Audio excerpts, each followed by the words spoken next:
Hi everyone, I'm Miss Burr. Welcome back to another video. This week, as a little treat, I went on a steam train journey. It was from Bury. You take the tram from Manchester and then you get to Bury, and it's a special train that is laid on. They do events all the way through the year, so I think it would be nice to go in the summertime when it's actually lighter and I could look out and enjoy a different experience.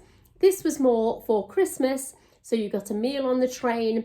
In the daytime, they ran a special train for children with Father Christmas and with reindeers on the platform, but I went to the evening one. So I filmed a little bit. I didn't want to film people having their meal because I didn't want to sort of intrude on people when they were eating. But I've just filmed a few snippets from the train journey, which I've shared with you. Secondly, I've shown me making some mince pies and a roll using pastry and a jar of mincemeat. And it takes 5 minutes to put together, and then it's 15 minutes in the oven. So it's such an easy thing to do if you're having any friends round. But they still taste nicer than shop-bought mince pies. So anything that you do which has any element of being homemade always tastes so much nicer than anything from the supermarket. And then in the final part of the video, there is a poem. So I hope you enjoy the video, and I'll see you for the next part.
Oh, precisely. We just put it in the answer. You brought your wine.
So I'm going to end this week's video by reading a poem which is a parody of the 12 Days of Christmas. 12 Days of Christmas by John Julius Norwich. 25th December. My dearest darling, that partridge in that lovely little pear tree, what an enchanting, romantic, poetic present. Bless you and thank you, your deeply loving Emily. 26th December. My dearest darling Edward, the 2 turtle doves arrived this morning and are cooing away in the pear tree as I write. I'm so touched and grateful. With undying love, as always, Emily. 27th of December. My darling Edward, you do think of the most original presents. Who ever thought of sending anybody 3 French hens? Do they really come all the way from France? It's a pity that we have no chicken coops, but I expect we'll find some. Thank you anyway, they're lovely. Your loving Emily. 28th of December. Dearest Edward, what a surprise. 4 calling birds arrived this morning. They're very sweet. Even if they do call rather loudly, they make telephoning impossible. But I expect they'll calm down when they get used to their new home. Anyway, I'm very grateful. Of course I am. Love from Emily. 29th of December. Dearest Edward, the postman has just delivered 5 most beautiful gold rings, 1 for each finger, and all fitting perfectly. A really lovely present. Lovelier, in a way, than birds, which do take rather a lot of looking after. The 4 that arrived yesterday are still making a terrible row, and I'm afraid none of us got much sleep last night. Mummy says she wants to use the rings to wring their necks. She's only joking, I think, though I know what she means. But I love the rings. Bless you. Love, Emily. 30th December. Dear Edward, whatever I expected to find when I opened the front door this morning, it certainly wasn't 6 socking great geese laying eggs all over the doorstep. Frankly, I rather hoped you had stopped sending me birds. We have no room for them, and they have already ruined the croquet lawn. I know you meant well, but let's call a halt, shall we? Love, Emily. 31st December. Edward, I thought I said no more birds, but this morning I woke up to find no less than 7 swans all trying to get into our tiny goldfish pond.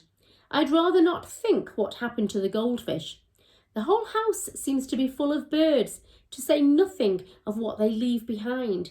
Please, please stop. Your Emily. 1st of January. Frankly, I think I prefer the birds. What am I to do with 8 milkmaids and their cows? Is this some kind of a joke?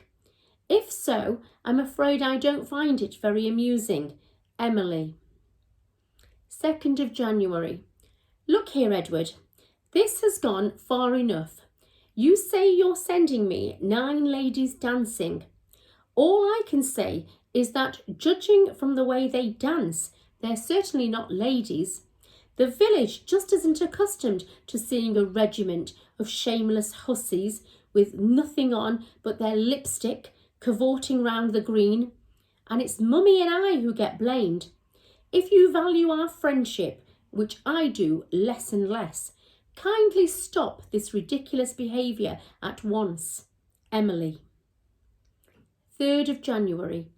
As I write this letter, 10 disgusting old men are prancing about all over what used to be the garden before the geese and the swans and the cows got at it. And several of them, I notice, are taking inexcusable liberties with the milkmaids. Meanwhile, the neighbours are trying to have us evicted. I shall never speak to you again. Emily. 4th of January. This is the last straw. You know I detest bagpipes. The place has now become something between a menagerie and a madhouse, and a man from the council has declared it unfit for habitation. At least Mummy has been spared this last outrage. They took her away yesterday afternoon in an ambulance. I hope you're satisfied. 5th of January. Sir, our client, Miss Emily Wilbraham, instructs me to inform you that with the arrival on her premises at 7:30 this morning of the entire percussion section of the Liverpool Philharmonic Orchestra and several of their friends, she has no course left open to her but to seek an injunction to prevent your importuning her further. I am making arrangements for the return of much assorted livestock. I am, sir, yours faithfully, G. Creep, Solicitor at Law. The end. So thanks for watching this week's video and happy Christmas. I'll see you in my next video.